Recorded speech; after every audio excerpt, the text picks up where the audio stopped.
Greetings. My name is Imani Ransby, Staff Epidemiologist at United South and Eastern Tribes Tribal Epidemiology Center. In response to the COVID-19 pandemic, the USET TEC has created a surveillance tool and a secure online database called RedCap to track probable and laboratory-confirmed COVID-19 cases. This webinar training will cover the following objectives.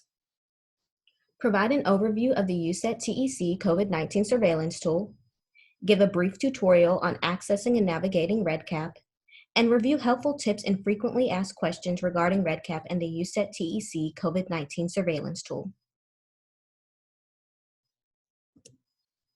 As previously mentioned, the USET TEC created the COVID-19 surveillance tool in response to the COVID-19 pandemic and its current impact on the United States, as we have now become the epicenter of the outbreak. In addition, because RPMS initially did not have ICD-10 codes loaded into the system for COVID-19, it therefore lacked the ability to track COVID-19 cases altogether. As it was found that RPMS was not currently capable of tracking COVID-19 cases, the USET epidemiology team decided it was best to formulate a surveillance tool outside of RPMS in a database system called RedCap. As of recently, COVID-19 ICD-10 codes have now become available in RPMS and can therefore be used to track cases. Although RPMS now has the appropriate functionality to track COVID-19 cases, it is still limited in that there is a significant delay in getting any labs back, and RPMS will not reflect COVID-19 diagnoses until the lab is back in the system. In addition, I'd like to emphasize that the RedCap surveillance tool tracks probable COVID-19 cases, which can be used for contact tracing capabilities if tribal nations have the capacity to do so. Lastly, the RedCap surveillance tool flags probable and pending results for follow-up and has the ability to track cases that are outside of tribal health clinics. In sum, the USET epidemiology team is advocating for the use of both RPMS and the RedCap surveillance tool to appropriately track COVID-19 suspected and confirmed cases and use the information obtained to implement public health practices and decrease the spread of the virus. RedCap is primarily used for creating and disseminating surveys, but does have the ability to log and track information entered. Subsequently, data collected in RedCap can be internally analyzed or exported and analyzed in other data systems. It is a secure and HIPAA-compliant database. The surveillance tool itself uses a form or questionnaire-style approach to capture specific information about patients who are suspected of having COVID-19 or have had lab confirmation of COVID-19. The main purpose of the COVID-19 surveillance tool is to document and track COVID-19 cases and use this information to assist in other public health strategies. For example, contact tracing, which I mentioned previously, and help decrease the spread of COVID-19 and preserve the health of tribal nations and their members. Each tribal nation will have access to its own surveillance tool. Only designated tribal staff and USET epidemiology staff will be able to access the tribe's tool and the data contained within that tool. To request a RedCap account and get access to the surveillance tool, please contact us at usetepi@usetinc.org.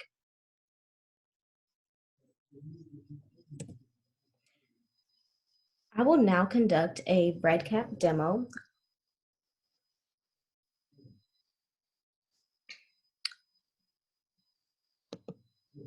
The link that I've just clicked is taking me to the RedCap login page. Once you do request an account, you will receive login information via email.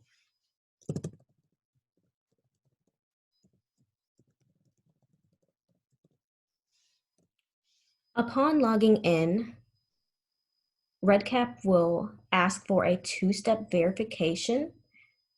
I highly recommend using the SMS message form of this, as it will send an access code to your cellular device in a matter of seconds versus the email method, which takes a bit longer. It's taken me about up to 1 to 2 hours. So again, I highly suggest using the SMS message or text message two-step verification. So I'm just going to select that. And just in a matter of seconds, I've received the access code and I will enter it in now.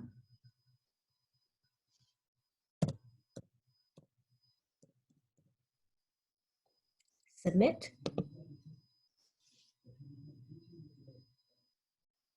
And now I'm in RedCap.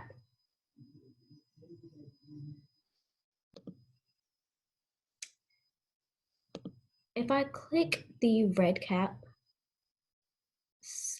name and symbol here, it will take me to the My Projects page. I'm just going to quickly show the home page, which I believe will appear once you do have access to an account. Because I have access to multiple projects within my RedCap account, it automatically takes me to a certain project. That will not be the case for you. It should take you to the only project that you have access to, which should be the surveillance tool itself. This is the home page. Just a welcome message from RedCap, some tutorial videos and other resources that you can find available here, and just other information that you might find useful.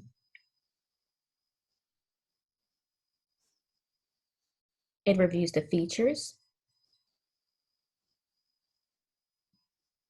And if you need assistance, there is contact information here to get in contact with a RedCap associate.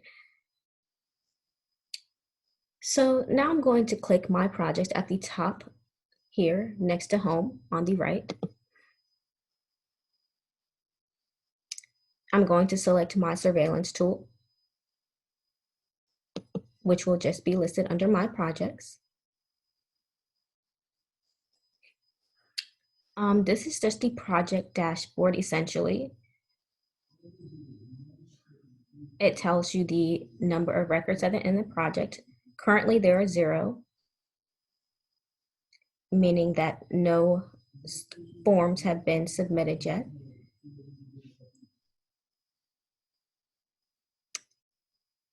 And now I'm going to go to Designer under Project Home and Design on the left-hand side of the page.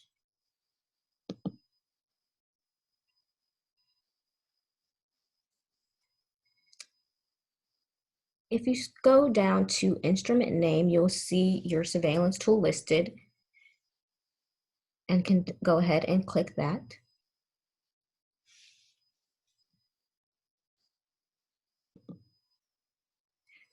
The designer in RedCap essentially shows how the surveillance tool was built, what questions are included, what fields are included.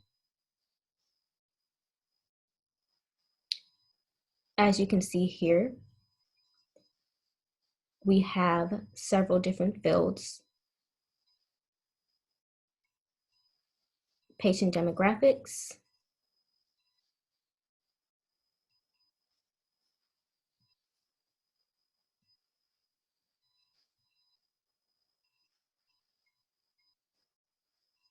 COVID-19 exposure history,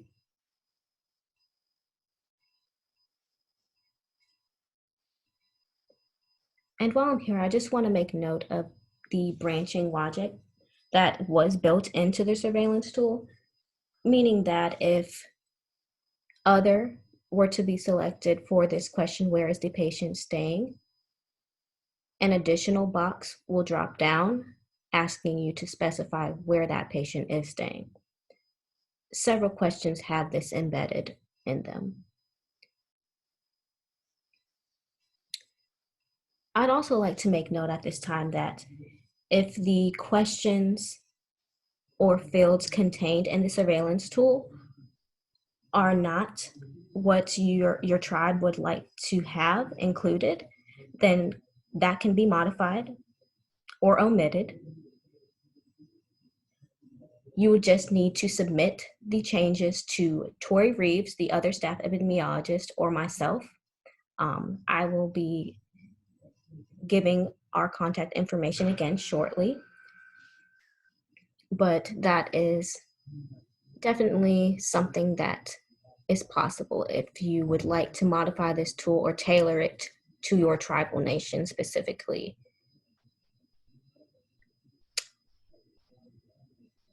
As I mentioned again, this tool does have contact tracing capabilities because of the questions that are included.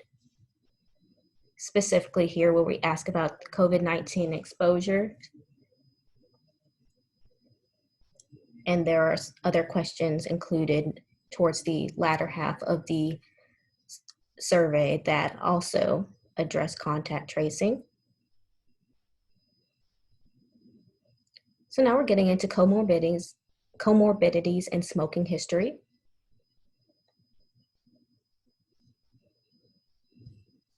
Signs and symptoms. And again, branching logic has been included here so that if fever, yes, is selected, an additional box will drop down asking for the onset date of that fever. And the same with cough and shortness of breath.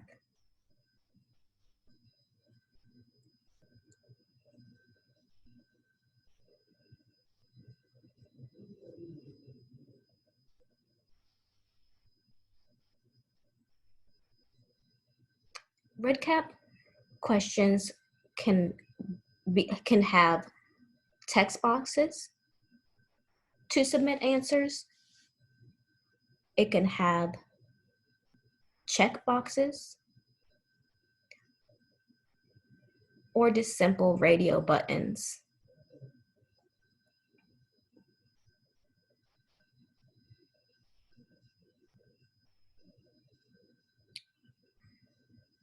I believe this is the last section here, COVID-19 testing, which just asked a series of questions regarding COVID-19 test results and the specimen collection, test dates, etc.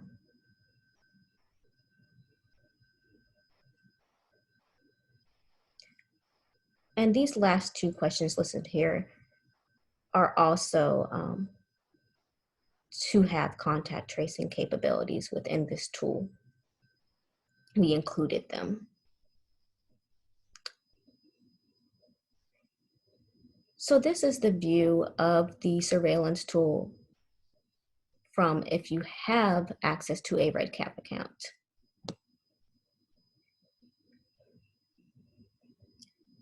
I'm going to now just briefly show you the view of the healthcare provider momentarily. So if we go to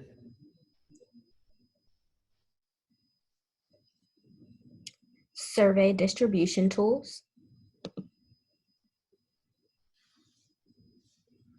and you copy and paste this link into your web browser, it will give you access to the live tool, meaning this is what healthcare providers will be filling out in their view of the surveillance tool. It will not appear as the same form that I just previously showed you under the designer portion of RedCap.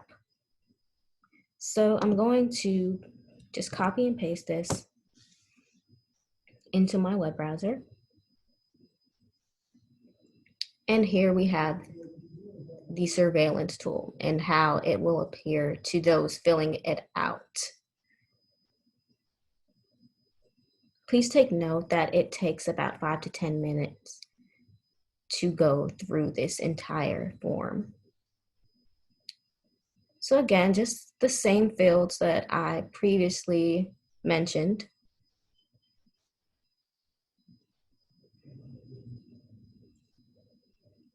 To show you that the branching works, I'm just going to select other, and as you can see, a drop-down text box appears for me to enter that information.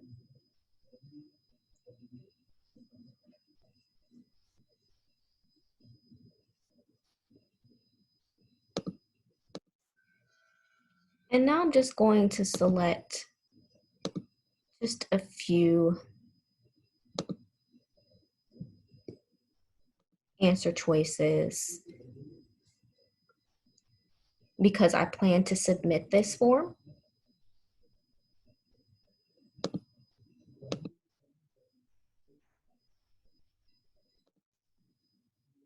And another branching logic.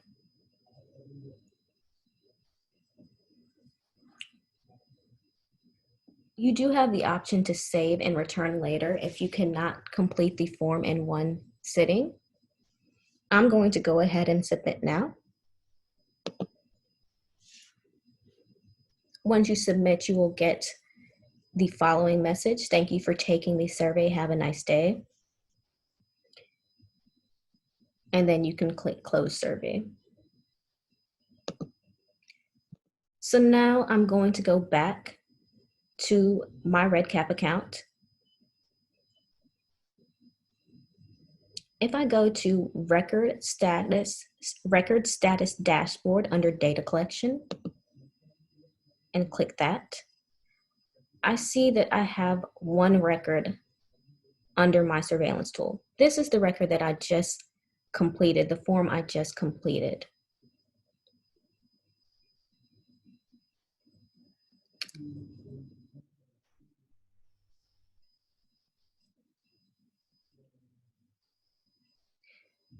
Once records have been uploaded and there is enough data to perform analyses, you can go to applications on the left-hand side of the screen and then go to data exports, reports, and stats.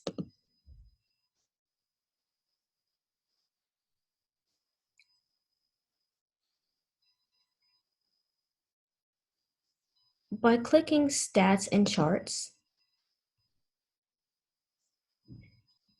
it will give you graphs and percentages for each question response. Because there's only one record and I did not fill in each of the question fields, there is data missing.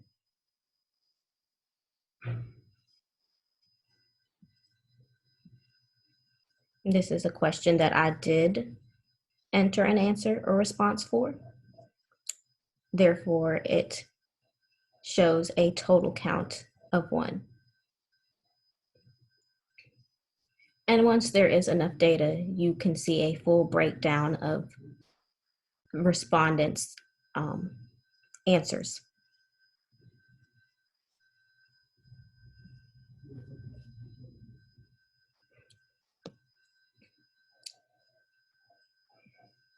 If I go back to data exports, reports, and stats under applications on the left-hand side of the screen,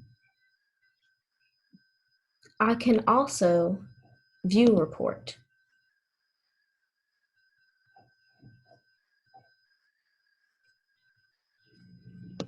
This again shows the one record I have listed. Again, once data has been entered, you will see a lot more. And gives just another breakdown of how questions were answered in the surveillance tool.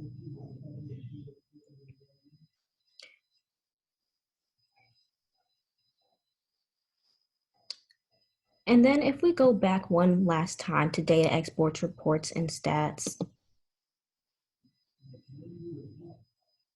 and then click export data under the view export options, RedCap gives you a variety of ways to export your data. You can do a CSV file into SPSS, SAS, R, Stata, and you would just simply check off what you would like or uncheck what you would not like, and then click export data. I'm not going to export at this moment, but please note that RedCap does have this capability. So I'm going to click cancel now.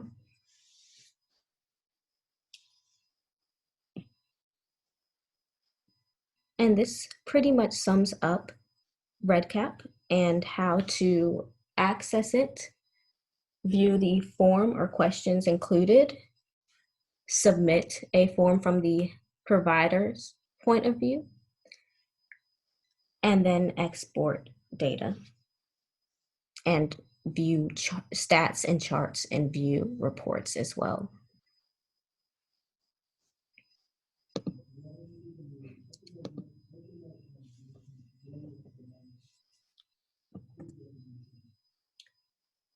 So now,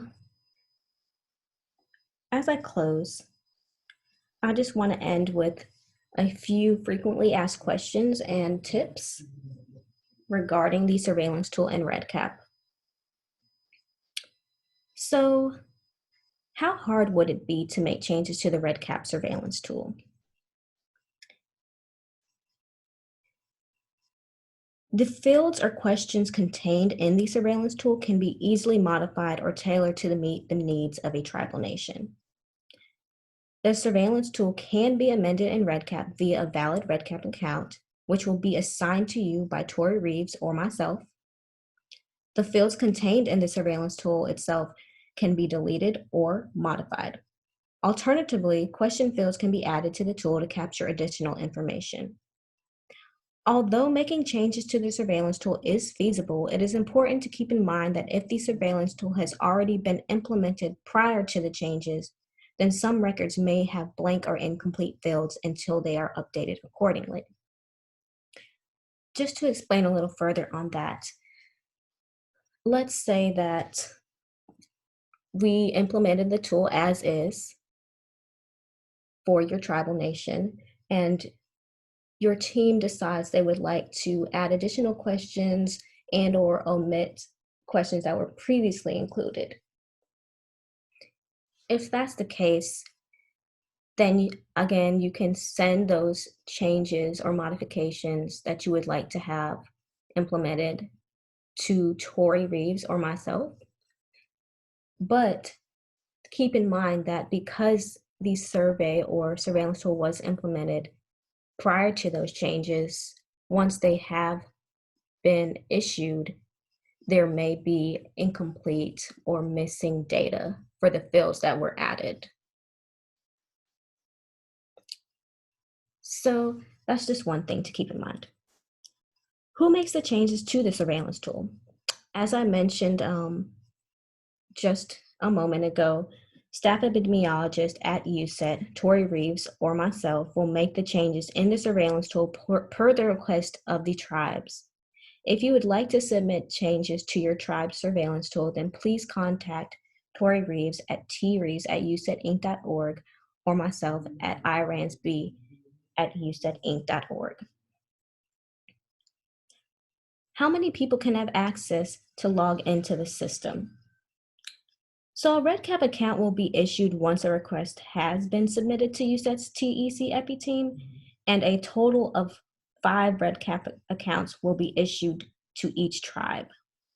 If your tribal nation requires additional RedCap accounts, then please contact the USET TEC at usetepi@usetinc.org. Please include the name and the email addresses of the person or persons needing access. And lastly, just a few tips. Use text message authentication when logging into RedCap, as this appears to be the quickest way to obtain the access code needed to log in when compared to email authentication. I mentioned this when I logged in during the demo. Tip number 2, designate one person on your team to submit all proposed changes regarding your tribal nation surveillance tool to the USET epidemiology team. Again, if you would like to make changes or omit questions from the tool, then that can definitely be done. But please, I think it would be best to assign one person from your team to submit those changes to Tori or I, rather than having several people from the same team submitting changes. And lastly, tip 3, please do not hesitate to reach out if you have questions or concerns regarding the USET TEC COVID-19 surveillance tool or RedCap. Please feel free to reach out to us.